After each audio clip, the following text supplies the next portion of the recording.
Yo, so today, it's our prep day because later or tomorrow at 5 a.m. will be our flight to Davao.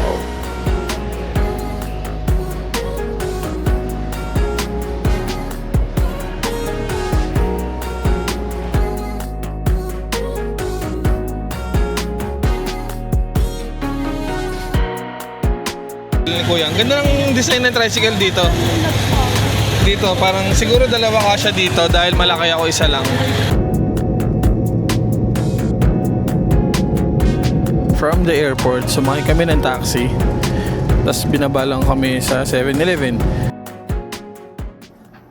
Hello kuya. Hello po, good morning po. Good morning kuya. Nasaan kayo banda? Andito po sa may kanto. So, Terminal 3 na. Ayun. Nagbabayad lang si Beng ng in-drive namin. Ano kami dumating? 5 minutes before 2. So it's like less than an hour drive lang. Sobrang bilis. EDSA pa yun. So naglalakad kami pa gate 5. Dahil doon daw yung pasukan.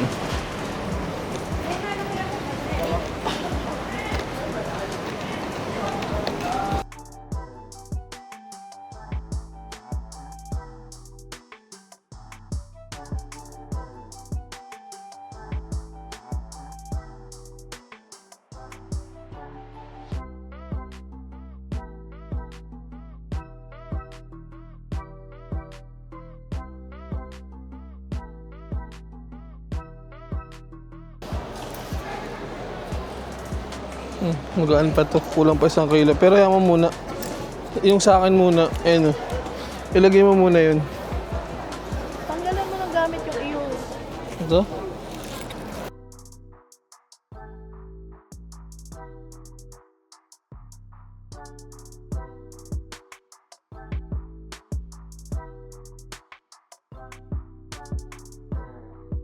Tapos na pala sa check-in actually. Doon tayo sa i-deposit na natin ang ating gamit. And dito na papasok ang mga timbangan and all. Ayun. So far it's still the same sa airport ng Pilipinas. Sa ASEL, hindi ganun ka-organized.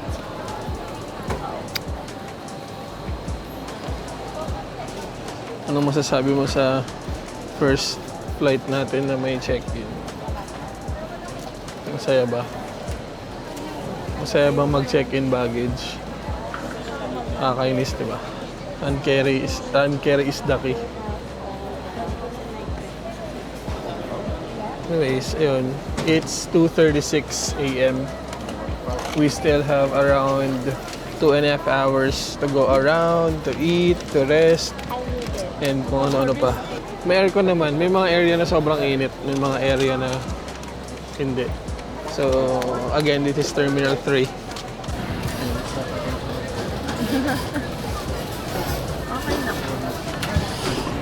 Parang sinukat. So, we just passed the security check. Parang yung sa akin na Yung toilet. nahiwalay pa yung bag ko. Akala ko may nahuling kung na epektos yung pala. Yung dala naming marmol na nakabalot, parang unidentified object siya. So, siya, na-flag siya ng system. Yun, pagka tinanong lang naman sa akin kung ano yung nakabalot na yun. Sinabi ko lang marmol, all goods. May fully booked dito sa loob. Papers. After you pass the checking of your stuff, dito sa loob, marami namang kainan. May mga cafe yan, may mga Jamaican siomai king, may lechon something dun. Dunkin ako nakikita. Ayun, madami. Nakakatawa, may Mulak Cafe dito. May cheese roll. Cheese rolls. Favorite namin itong Mulak eh. Pwede ba gusto natin pitpitin? Nagpapalipas muna kami ng oras dito sa Mulak. Okay naman sa Mulak. Dito sa mismong Food court. Mulak lang yung order namin. Ay naman mata eh. Yun lang yun. Pero puro cheese yan. Yun nga lang, puro cheese. Sarap po. Solid pa rin talaga mulak. So nakakatawa lang kanina yung ano, diba? Yung maleta namin kasi naglalaro siya ng 19, ano kasi siya, 19.995. 20 yung max, diba? Paglapag doon sa may weighing scale, naglalaro ng 19.99 saka 20 eh. Lumilipat-lipat. Kumbaga pag may napadaan na langgam doon sa may kung may dumaan langgam o kaya ipis doon sa maleta namin, wala na, lalampasan sa ng timbang.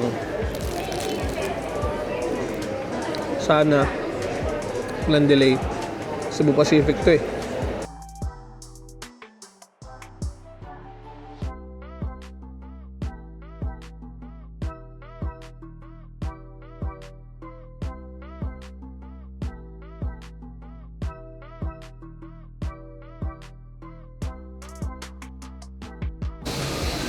Morning.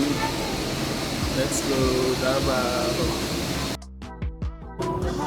So yun, ito na kami sa seat. So yung nakuha naming seat ay gitna at aisle.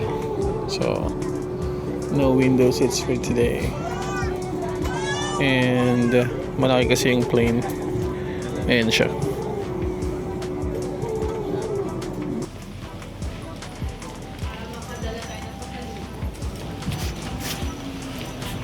Arrived safely Davao Airport.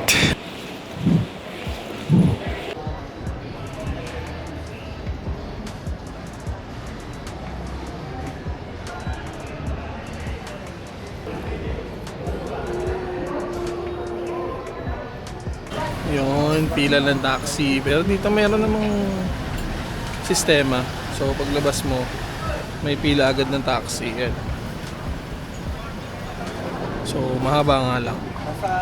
So sasakay kami, bababa daw kami sa 7-Eleven bus stop. From there, sasakay naman kami ng bus going to Panabo. Sa Tagalog, Panabong. Yan. So hopefully ganito lang yung weather hanggang umuwi kami. Di baling mainit, goods lang yan. At least makapag-shades. So, pakita ko ulit yung pila. Mabilis naman yung flow ng taxi. Sunod-sunod sila. Yeah. And may nag-assist. See you at the bus stop, yeah. So yun, kami ay nasa bus na. Bale, from the airport, sumakay kami ng taxi. Tapos binabalang kami sa 7-Eleven. It was like a 5-minute drive or less. Sa metro, nasa 54 lang. Pero yung usual daw na binabayad is 100. So since first time naman namin dito, we paid 150. Then ngayon, sumakay kami ng bus going to Tagum. Pero bababa kami sa Panabo. So yun, nagbili na lang kami na ibaba kami doon kasi hindi namin alam yung itsura nun syempre. Hindi pa namin alam kung magkano sisingilin. Pero ang sabi sa amin parang 40 isa daw to, no? Parang mga 40 or 50 isa ata. So mabuti na rin to para matesting namin yung biyahe dito. Yun. Nakakahingal lang kasi bigat ng maleta. And ngayon lang bira namin magawa yung mag-commute ng ganito dahil ang hirap mag-commute sa metro. Usually naka-grab or yun, gamit yung sasakyan. Anyways, see you at the next stop.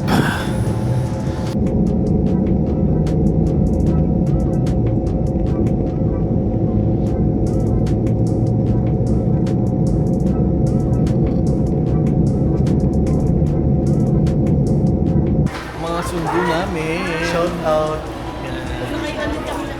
Shout out Femi. Lokal na kami dito, lokal. Work ko yun sa kanya. Daw, Bisaya daw, Bi. Amaw, let's go. Let's go.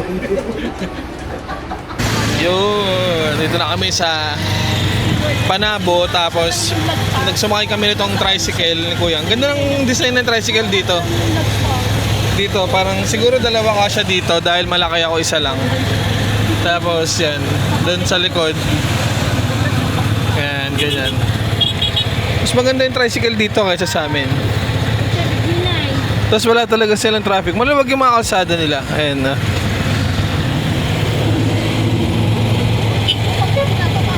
Yan. So update namin ngayon. Hindi pa kami makapag-check-in. So kailangan namin tumabay somewhere. Which doon kami papunta. Yun, sige. Maya na lang. Yo, what's good? Andito kami sa Panabo area pa rin siya. Pero isa sa isang coffee shop dito na parang Christian coffee shop siya. Ayan, Benny yung pangalan. Ayan, Benny by Sam's Coffee. Ayan, sobrang ganda, sobrang cozy, ganda ng vibe, sobrang linis ng gawa. Ayan, sobrang ganda dito. So, dito meron parang mga parang cultural style. Ito. Ayan.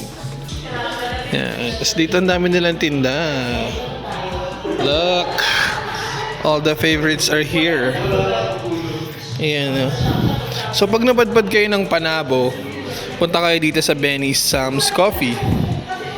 Ayan. Yung coffee nila are espresso based. Ayan, dami nila ditong mga ganyan. Espresso based yung coffee nila. So sulit yung bili ninyo. Ayan. Dito nakatambay kami. Kwentuhan. Yung guest listing.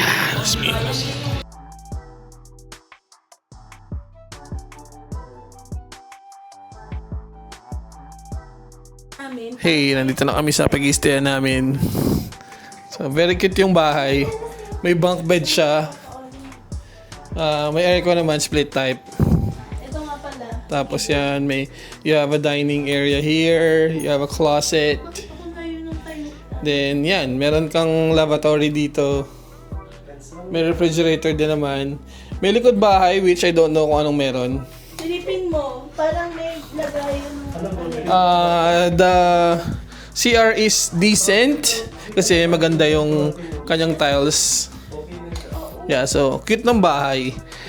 Pag nagpunta kayo dito, pwede kayo dito, pwede mag-park. So yeah. So pahinga muna kami because wala pa kaming tulog mula kahapon. So yun guys, we just got back from Sagaysano Mall, Panabo. So it's like their hypermarket or a small Walter Mart or mall, parang ganun. So from dito sa pinagstayan namin sa Pida, maple leaf something to na siya, transient. Pwede mong upahan daily, pwedeng mga few days lang. Ang pamasahe is 50 pesos, dalawa na kayo nun. Papunta, and then 50 pabalik. So, yun. May experience kami na may isang tricycle driver na malapit lang. Hindi kami dun sa mall nagpunta, pero malapit lang siya. Mas malapit compared sa mall. Parang siningil sa amin, nung una singil niya 60 pesos kasi tatlo kami nakasakay. Tapos nung kami na lang naiwan sa loob ni Beng, so obviously hindi kami taga dito, bigla niyang sinabi na kulang pa ng 40, so 100. Anyways, ayun, sinabi rin naman ng mga kasama namin na taga dito na nag-overcharge yun kasi nalaman na naiwan kami sa loob ng tricycle, tas nalaman na obviously hindi kami taga dito. So may mga ganun pa rin talaga. Anyways, nag-grocery kami saglit kasi yung lugar na kung saan kami nakastay, wala masyadong mabibilan. May tindahan siyang katabi pero it's just a sari-sari store. Aside from that, wala ka ng option, lalakad ka na ng malayo. So bumili kami ng mga something kasi we will just stay here for one day. Hanggang bukas lang kami dito ng umaga. Hanggang bukas ang tanghali yung stay, pero umaga alis na kami para lumipat dun sa venue ng kasal. May nakuha ata dun na pag-i-stayan or parang holding area where pwede kaming magstay para at least ando na rin kami. So yun yung plano. But overall, the probinsya feels talagang probinsya yung dating dito. And gusto ko yung itsura structure ng tricycle nila. Sayang kasi hindi ko nadala tong camera. Pero yung structure ng tricycle parang passenger friendly siya kahit paano. Although masikip pa rin siya kung pupunuin. Yan. Ang maganda sa mga tricycle dito, wala silang special. Sakay ka, sabihin mo kung saan ka bababa, alis na sila kahit hindi puno. Tapos hindi ka obliged na bayaran ng yung buong tricycle. It's just that meron ngang mga pag nahalata ka na hindi ka taga dito, medyo mag-overcharge siguro sila.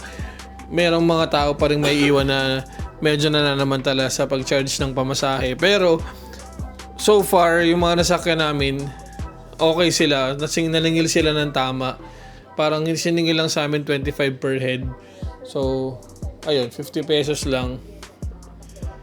Bali 100 balikan. So, kung nandito kayo sa area, tapos talaga mag-stay kayo dito, marami kayong pupuntahan, I would suggest still, like in the other provinces, na mag-rent na lang kayo ng motor. May mga rentals din dito.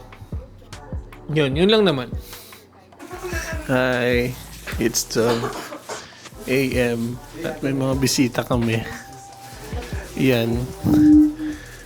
Sinurprise nila.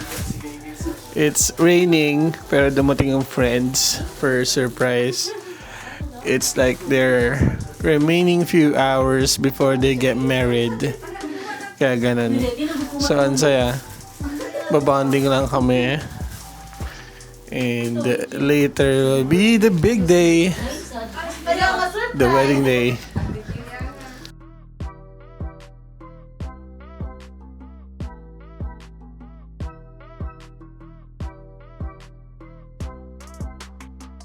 Few minutes to the wedding.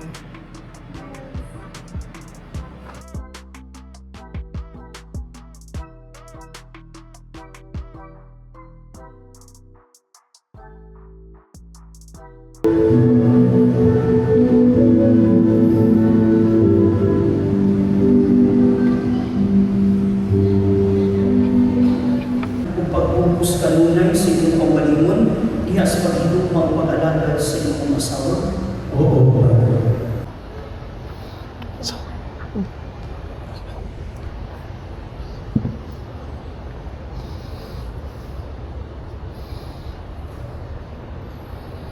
Hindi ko alam, hindi ko kasi naiintindihan.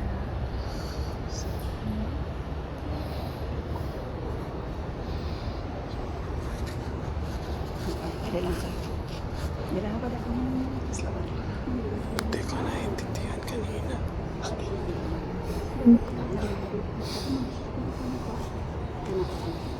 Tagalog ko lang sila po.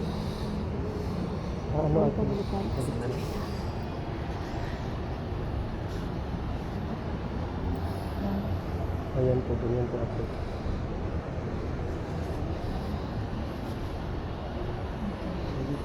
Ang kalinaw sa iyo sa kanunay, maana ang kanino.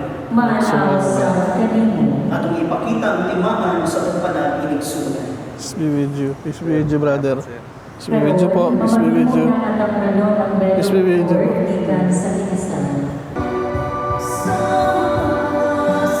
Sorry yan. Ito ko na. Hindi nila alam na pa.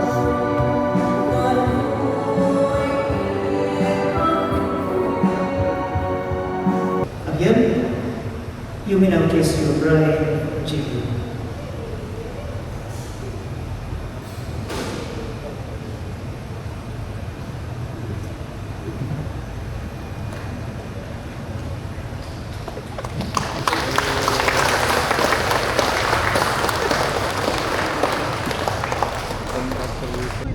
Yun, so the wedding has just ended.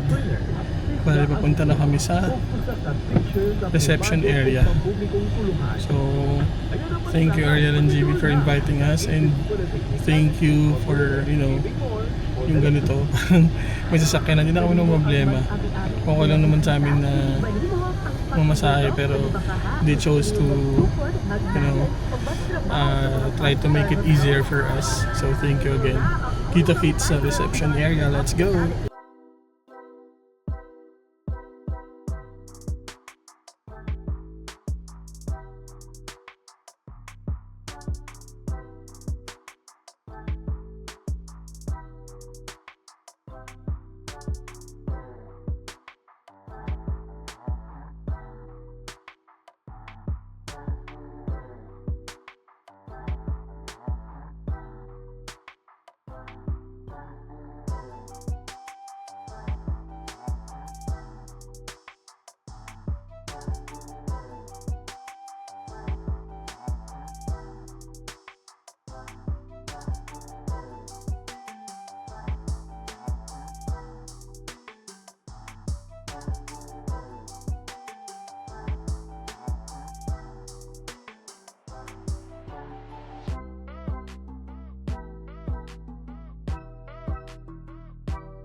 Ang awit na ito ay alay ko sa'yo. And then a hero comes along. So, Ladies and gentlemen, let's give a round of applause once. Congrats!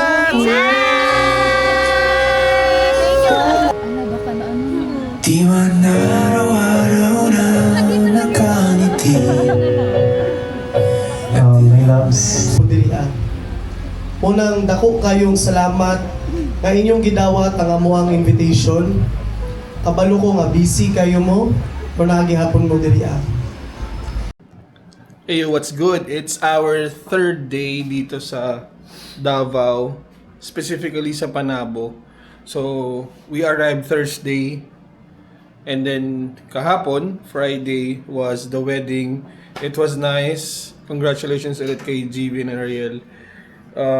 And thank you for inviting us for that wonderful gathering. Sobrang ganda nung setting, sobrang ganda nung pagkakaayos nung venue mismo.